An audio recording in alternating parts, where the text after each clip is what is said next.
बिस्मिल्लाहिर्रहमानिर्रहीम। अस्सलाम वालेकुम डियर स्टूडेंट। लास्ट हमने इकोनॉमिक्स एग्जाम इंपॉर्टेंट क्वेश्चन में 1 to 15 क्वेश्चन डिस्कस किए थे।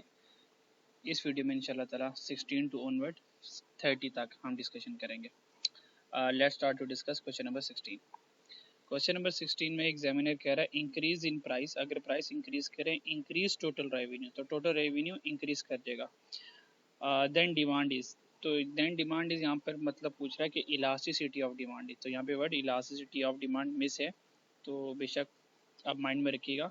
Then demand mean then elasticity, then elasticity of demand is.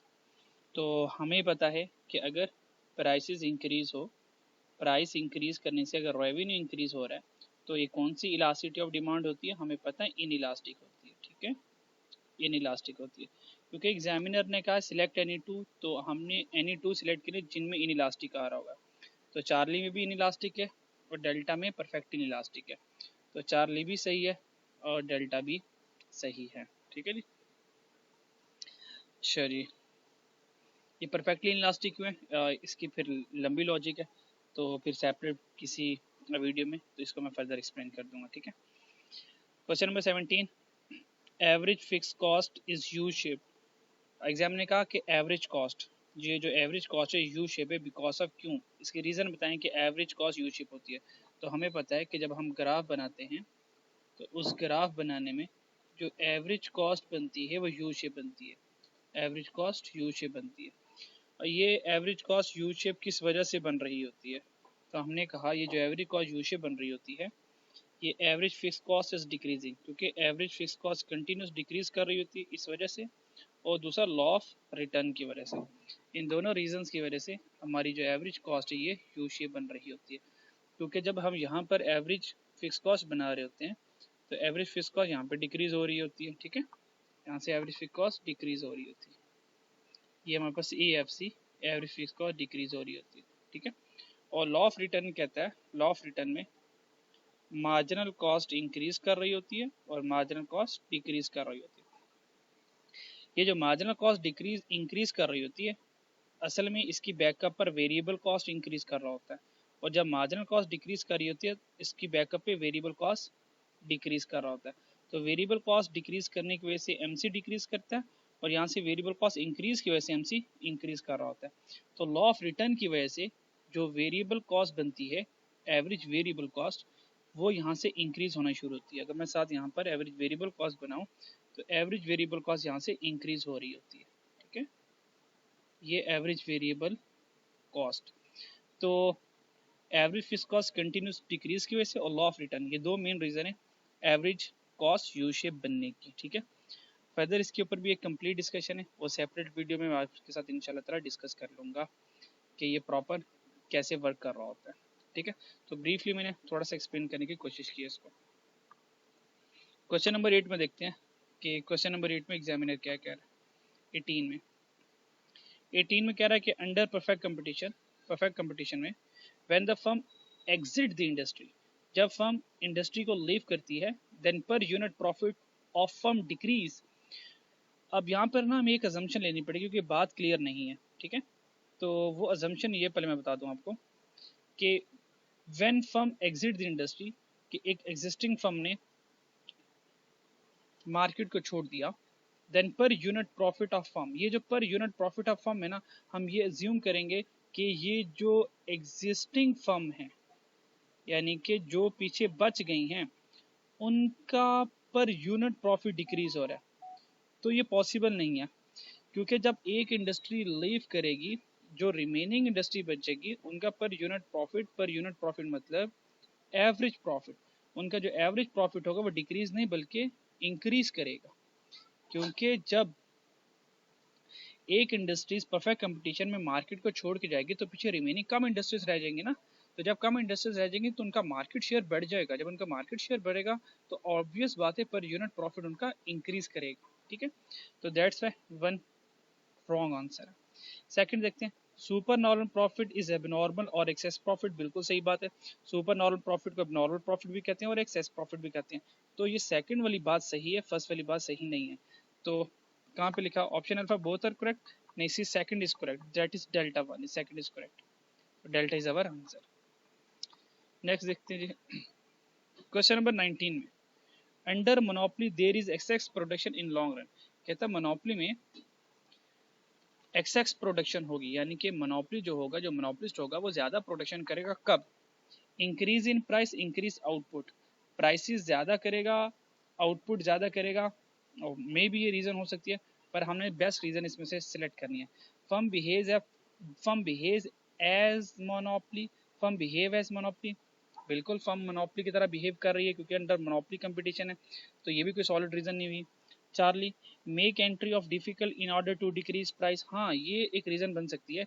Make entry of difficult, जो मोनोपोलिस्ट होगा वो क्या करेगा, बैरियर क्रिएट करेगा, और बैरियर जब वो क्रिएट करेगा वो कहेगा कि बाकी लोग ना आए, ठीक है, और बैरियर क्रिएट करने के लिए वो क्या करेगा, in order to decrease price, अपनी प्राइसेस को डिक्रीज करेगा, जिसको प्राइस डिस्क्रिमिनेशन भी कहेंगे, और जिसको प्राइस प्रीडेटरी एक स्ट्रेटेजी होती है बैरियर की, जिसे मोनोपोलिस्ट अपनी इतनी कम प्राइसेस कर देता है कि जो एग्जिस्टिंग प्रोड्यूसर होगा वो मार्केट छोड़ने पर मजबूर हो जाएगा और मार्केट को लीव कर देगा, ठीक है। तो बिल्कुल वो क्या करेगा, प्राइसेस कम करके एंट्री को डिफिकल्ट कर देगा, जिसकी वजह से वो अकेला रह जाएगा और फिर वो इजीली प्रोडक्शन लॉन्ग रन में कर सकता है। तो यहाँ पर क्या होगा, चार्ली। डेल्टा भी देख लेते हैं, firm are competing and produce not identical product, तो ठीक है।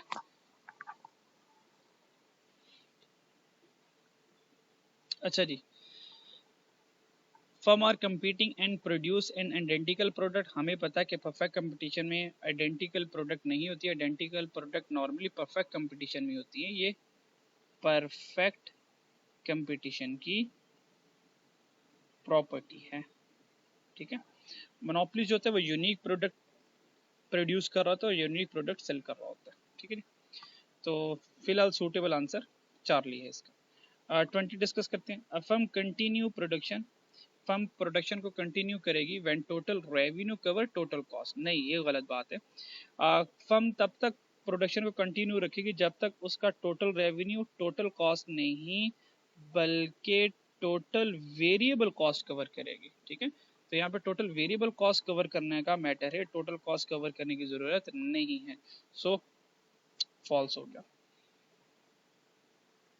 20 में 21, व्हेन द एवरेज कॉस्ट कर शिफ्ट अपवर्ड, कब एवरेज कॉस्ट कर शिफ्ट करेगी, एवरेज कॉस्ट शिफ्ट करने का मतलब अज्यूम करें ये हमारी एवरेज कॉस्ट है, ठीक है जी, और एवरेज कॉस्ट शिफ्ट करेगी जब यहाँ से अपवर्ड एक और कॉस्ट बनेगी, तो ये जो कॉस्ट बनी AC1, इसका मतलब ये एवरेज कॉस्ट ने अपवर्ड शिफ्ट किया, और ये एवरेज कॉस्ट अपवर्ड शिफ्ट कब करेगी, सिंपल सी बात है, जब कॉस्ट इंक्रीज हो रही होगी बिजनेस की, ठीक है। तो कॉस्ट इंक्रीज करने के लिए, कॉस्ट इंक्रीज करने के लिए इंक्रीज इन लेबर प्रोडक्टिविटी, बिल्कुल सही बात है, लेबर प्रोडक्टिविटी जैसे जैसे इंक्रीज होती रहेगी, यानी कि लेबर प्रोडक्टिव मीन लेबर की ट्रेनिंग में, हम लेबर को कोई ट्रेनिंग दे रहे हैं, कोई एजुकेशन दे रहे हैं, कोई सेमिनार कंडक्ट करवा रहे हैं ताकि लेबर की स्किल्स और उसकी एक्सपर्टीज वो इन्हेंस हो जाए, तो बिल्कुल उसके लिए कॉस्ट ज़्यादा लगेगी, तो एवरेज कॉस्ट AC1 बन जाएगा। फिर बीटा देखते हैं, decrease in labour productivity, labour productivity पर कोई एक्सपेंडिचर इंकर ही नहीं करें उसकी स्किल के ऊपर, तो इससे तो एवरेज कॉस्ट इंक्रीज नहीं होगी, तो ये तो गेम से आउट हो गया। Charlie, increase in marginal cost, बिल्कुल मार्जिनल कॉस्ट अगर इंक्रीज कर रही है तो इसका मतलब है एवरेज कॉस्ट भी इंक्रीज करेगी, तो अल्फा और चार्ली दोनों सही है क्योंकि हमने सिलेक्ट करने 2 ही करने थे। 22 देखते हैं, 22 में national income calculated under output method, जब हम नेशनल इनकम को कैलकुलेट करते हैं under output method, is dash the national income calculated under under income method, जब हम आउटपुट मेथड से कैलकुलेट करें या इनकम मेथड से कैलकुलेट करें या एक्सपेंडिचर मेथड से कैलकुलेट करें, हमें पता है हर हाल में जो नेशनल इनकम होती है वो सेम होती है, तो national income under income method हो या अंडर आउटपुट मेथड हो या अंडर एक्सपेंडिचर मेथड हो, तीनों सूरतों में नेशनल इनकम रिमेन सेम रहती है। 22 का आंसर चार्ली। 23 में देखते हैं, 23 में एग्जामिनर कह रहे हैं ट्रांसफर पेमेंट, तो सबसे पहले कंसेप्ट सुने ट्रांसफर पेमेंट है क्या। और ये जो कंसेप्ट ट्रांसफर पेमेंट का है ये चैप्टर नंबर 5, थोड़ा सा मैं रेफरेंस भी देता रहूँ, नेशनल इनकम के टॉपिक में से है, ताकि आप लोगों के लिए रिव्यू करना और वहाँ से कंसल्ट करना आसान हो जाए। ट्रांसफर पेमेंट एक one way mode of payment होती है, ठीक है। ये जो ट्रांसफर पेमेंट होती है, जब ये रिसीव कर रहे होते हैं तो ट्रांसफर पेमेंट के अगेंस्ट हम कोई इकोनॉमिक एक्टिविटी परफॉर्म नहीं कर रहे होते, ठीक है। फॉर एग्जाम्पल हमने गिफ्ट रिसीव किया, तो गिफ्ट जब हम रिसीव करते हैं तो उसके बदले में कोई काम नहीं करते, जैसे सदका देते हैं, ज़कात देते हैं, चैरिटी देते हैं, कोई स्कॉलरशिप में हमें स्कॉलरशिप में कोई लैपटॉप मिल गया या फी माफ हो गई या कोई बोनस मिल गया, तो this all these are transfer payments. तो इनमें से कौन सी ट्रांसफर पेमेंट है? बैंक लोन बिल्कुल ट्रांसफर पेमेंट नहीं है, क्योंकि इसके हम पैसे देते हैं, बाद में इंटरेस्ट भी पे कर रहे होते हैं, तो ये ट्रांजेक्शन चल रही, लेन देन चल रहा है। पेमेंट विदाउट वर्क, हाँ ये ट्रांसफर पेमेंट है, ऐसी पेमेंट जो विदाउट वर्क हमें मिल गई। जैसे फॉर एग्जांपल हमने किसी फ़कीर को पैसे दे दिए, तो इसके पास जो पैसे मिले वो विदाउट वर्क मिले, यानी कि हमने जब फ़कीर को पैसे दिए तो उसके बदले में हमने फ़कीर को कहा नहीं कि हमारे लिए कोई काम करते, तो बीटा सिलेक्ट 2 करने। टैक्स पेमेंट बिल्कुल भी नहीं, इसके बेस भी काम हो रहा होता है, और गवर्नमेंट टैक्स एक्सपेंडिचर लेकर हम हमारे ऊपर एक्सपेंडिचर भी इंकर कर रही होती है, और टैक्स पेमेंट में जो हम टैक्स दे रहे होते हैं, ऑब्वियस बात है हमने इनकम किया, ठीक है, अर्न किया होता है।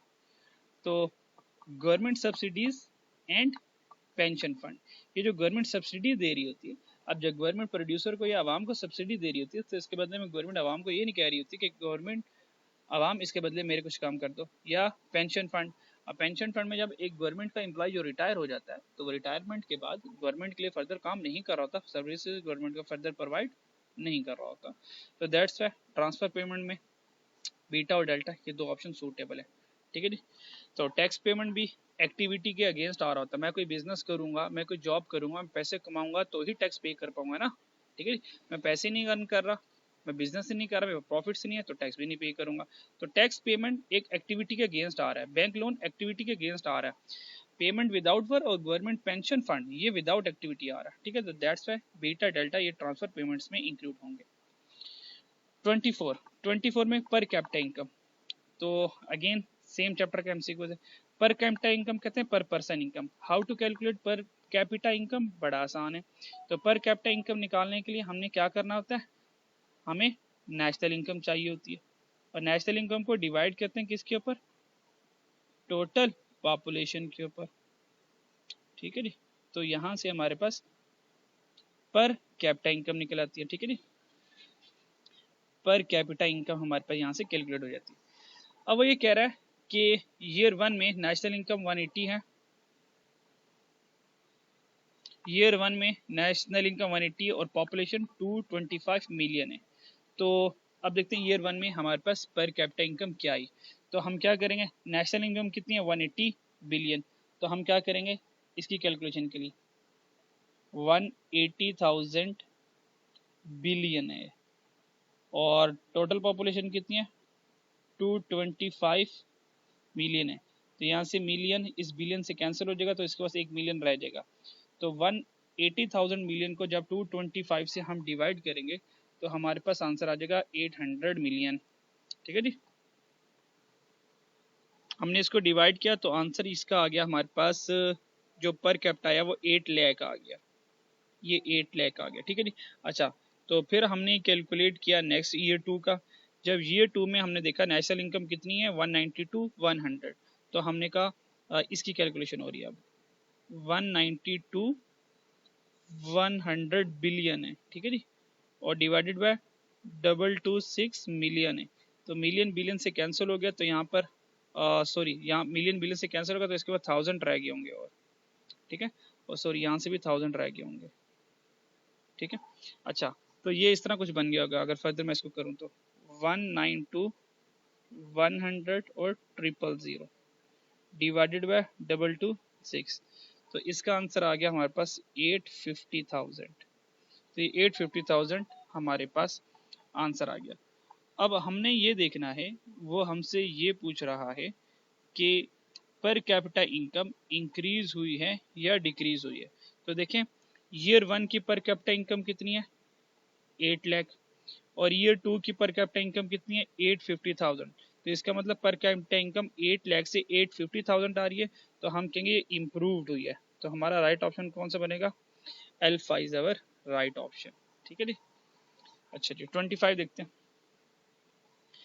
Long run Phillips curve is vertical called natural rate of unemployment. हमें पता है कि जब हम नेशनल इनकम को मेजर करते हैं, नेशनल इनकम को सॉरी अनएम्प्लॉयमेंट को मेजर करते हैं, तो हमें पता है फिलिप्स कर्व नेगेटिव ये बन रही होती है और यहाँ पर एक वर्टिकल बन रही होती है, that is called natural rate of unemployment. तो यहाँ पर एक नेचुरल रेट ऑफ अनएम्प्लॉयमेंट बन रही होती है, ठीक है, नेचुरल रेट ऑफ अनएम्प्लॉयमेंट, जो कि एक वर्टिकल लाइन होती है, ठीक है, ये वर्टिकल लाइन होती है। ये नेचुरल रेट ऑफ अनएम्प्लॉयमेंट ये इंडिकेशन कर रही होती है, अब जो मर्जी कर लो इकोनॉमी में इससे कम पर अनएम्प्लॉयमेंट कर ही नहीं सकते। तो ये नेचुरल रेट ऑफ अनएम्प्लॉयमेंट वो पर्टिकुलर कंट्री का फुल एम्प्लॉयमेंट लेवल ही होता है, ठीक है। तो वो कह रहा है कि इनमें से गिवन ऑप्शन कौन सी नेचुरल रेट ऑफ अनएम्प्लॉयमेंट को मैच करती है, या कौन सा concept long run Phillips curve का vertical natural rate of unemployment है। तो हम ये कहेंगे कि जो नेचुरल रेट ऑफ अनएम्प्लॉयमेंट, ये जो वर्टिकल लाइन बनी है, इफ ये तब बनेगी alpha aggregate supply is horizontal. हमने कहा नहीं, नेचुरल रेट ऑफ अनएम्प्लॉयमेंट एक वर्टिकल लाइन है, तो एग्रीगेट सप्लाई भी हमें वर्टिकल चाहिए, हॉरिजॉन्टल नहीं चाहिए। तो बीटा में कह रहा है aggregate supply is vertical potential output. और अगर जब हम एग्रीगेट सप्लाई कर्व बनाएं, अगर मैं आपको क्लासिकल के डायग्राम बना के दिखाऊं, शॉर्ट रन एग्रीगेट सप्लाई, यहाँ पर ये वर्टिकल बनती है, लॉन्ग रन एग्रीगेट सप्लाई, ठीक है। तो ये इस कर्व की बात कर रहा है, ये इस कर्व की बात कर रहा है कि aggregate supply is vertical eight potential output. ये जो लॉन्ग रन एग्रीगेट सप्लाई है ना, this is called potential output. तो पोटेंशियल आउटपुट भी ये कह रहा था फर्दर इससे आगे अनएम्प्लॉयमेंट अब कम नहीं कर सकते, ये आपका फुल एम्प्लॉयमेंट लेवल है। और नेचुरल रेट ऑफ अनएम्प्लॉयमेंट भी पर्टिकुलर इकोनॉमी का फुल एम्प्लॉयमेंट लेवल बता रहा होता है। तो according to this concept suitable option is beta. Charlie देखते हैं एग्रीगेट डिमांड, नहीं एग्रीगेट डिमांड तो आपको पता है वर्टिकल नहीं होती, एग्रीगेट डिमांड तो आपको पता है ये नेगेटिव बन रही होती है एग्रीगेट डिमांड, ठीक है। तो एग्रीगेट डिमांड तो पढ़ते साथ ही हमने क्रॉस लगा दिया, तो right option is beta. Question number 26 देखते हैं। Injection less than withdrawal. हमें पता है अगर इंजेक्शन लेस देन विड्रॉल है तो इंजेक्शन इन्वेस्टमेंट कम हो रही हैं और एक्सपोर्ट कम हो रही है, गवर्नमेंट एक्सपेंडिचर कम है। इसका मतलब अगर इंजेक्शन लेस देन विड्रॉल है तो पक्की बात है नेशनल इनकम हमारी डिक्रीज कर रही है। अगर नेशनल इनकम डिक्रीज कर रही है, इकोनॉमी डिक्लाइन कर रही है, तो बताएं क्या हो रहा है, नेशनल इनकम राइज, हमने कहा नहीं, नेशनल इनकम डिक्रीज कर रही है, तो अल्फा तो गलत हो गया। और हमें पता है जैसे नेशनल इनकम डिक्रीज करेगी, हाँ ये इफेक्ट आएगा, unemployment to rise, unemployment increase कर जाएगी। कैसे अनएम्प्लॉयमेंट इंक्रीज करेगी वो देख लेते हैं। अगर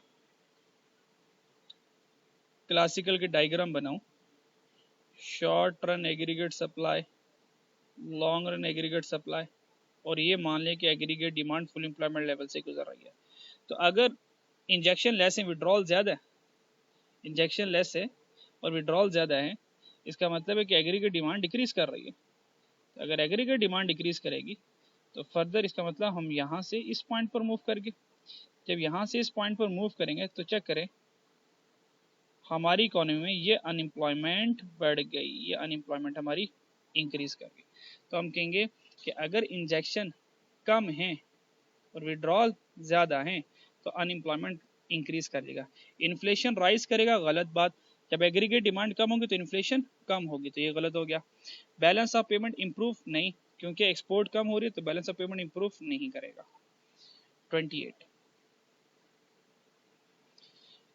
28 में वो कह रहा है कि x and y are substitute in consumption. अगर सब्सटीट्यूट इन कंजम्पशन है, ठीक है, इसका मतलब ये सब्सटीट्यूट गुड्स है।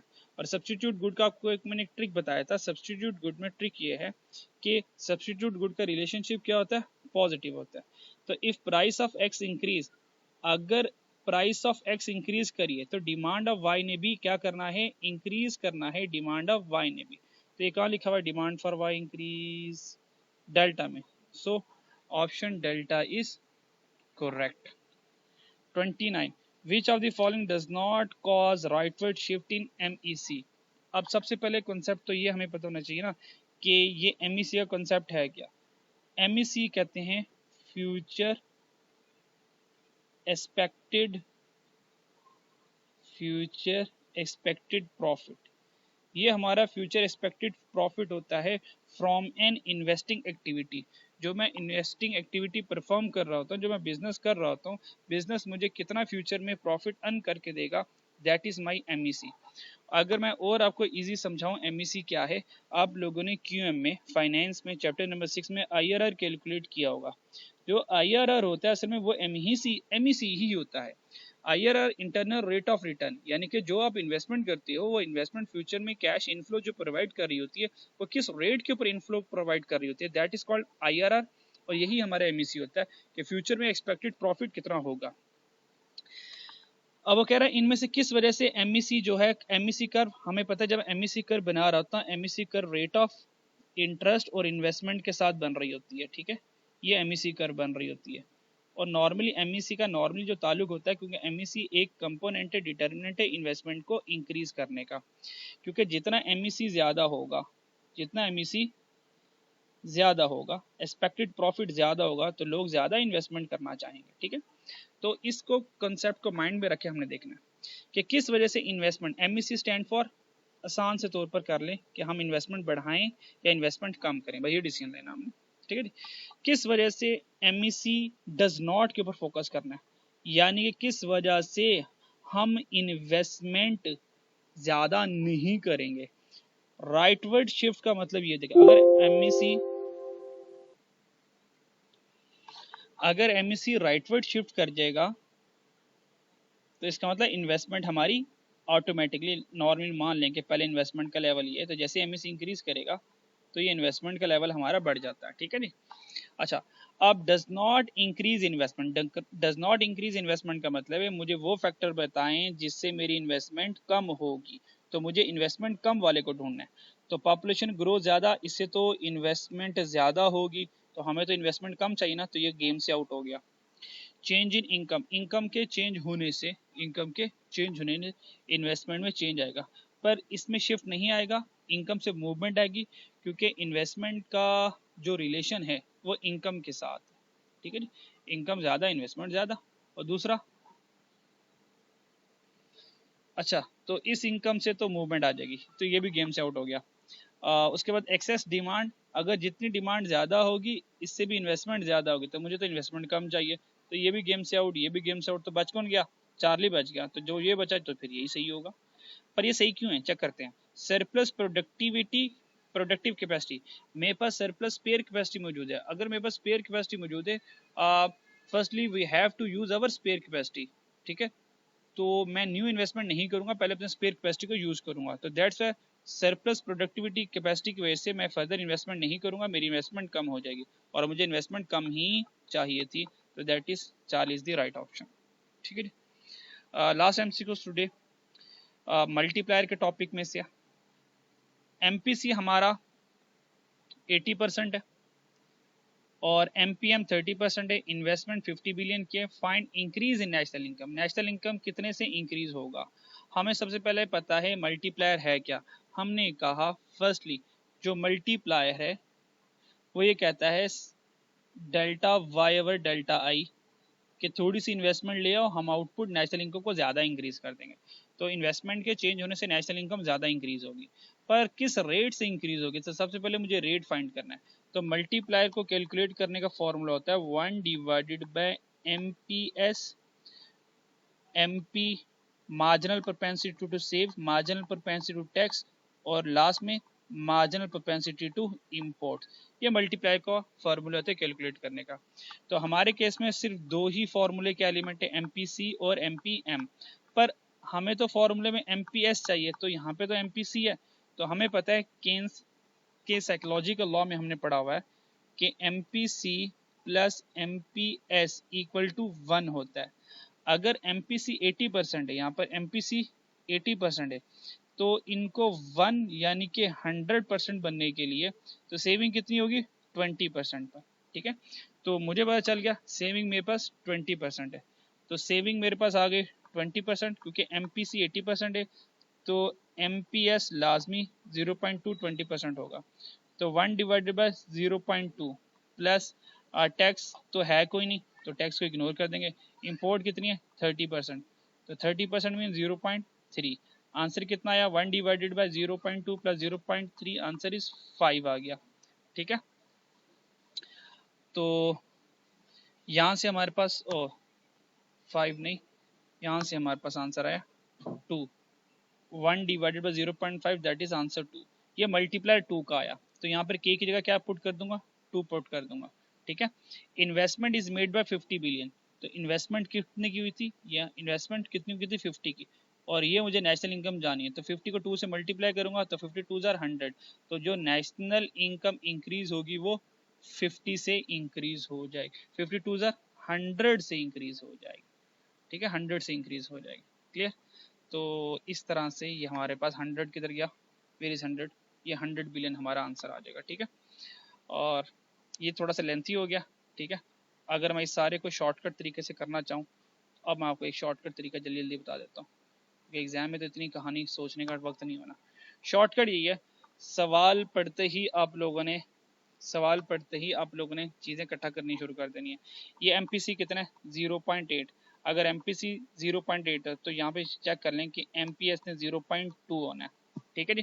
तो सबसे पहले मल्टीप्लायर रेट कैलकुलेट कर लेना है, तो मल्टीप्लायर रेट कैलकुलेट करने के लिए 1 डिवाइड बाई 0.2 MPS हो गया, और नेक्स्ट हमारे पास इम्पोर्ट है 0.3, आंसर कितना आया 5, ये मल्टीप्लायर आया। इस मल्टीप्लायर को आगे आपने इन्वेस्टमेंट से मल्टीप्लाई करवा देना, तो इन्वेस्टमेंट कितनी है 50 बिलियन की, तो 50 से आपने 5 क्यों लिखे जा रहा हूँ बार बार, तो यहाँ पर आ जाएगा 2 आएगा, ठीक है। जो भी मल्टीप्लाई का रेट आ गया उसको इन्वेस्टमेंट से मल्टीप्लाई करना है, तो 2 मल्टीप्लाई 50, आंसर इज 100 बिलियन, तो ये हमारा आंसर आ जाएगा, दैट इज अवर बीटा, तो ये हमारा राइट आंसर आ जाएगा इस तरह से, ठीक है जी। तो हमारी यहाँ पे डिस्कशन कंप्लीट हुई। इन MCQ को अच्छे से कॉन्सेप्चुअली कर लीजिएगा। तो मेरी कोशिश होती है कि ब्रीफ सी मैं डिस्कशन करता रहूँ, कंसेप्ट देता रहूँ, ताकि आपके कंसेप्ट भी रिवाइज हो जाए और MCQ भी हमारे सॉल्व हो जाए। अपना ख्याल रखिएगा। नेक्स्ट इंशाल्लाह ताला लेक्चर में हम 31 to 45 डिस्कशन करेंगे। अल्लाह हाफिज़।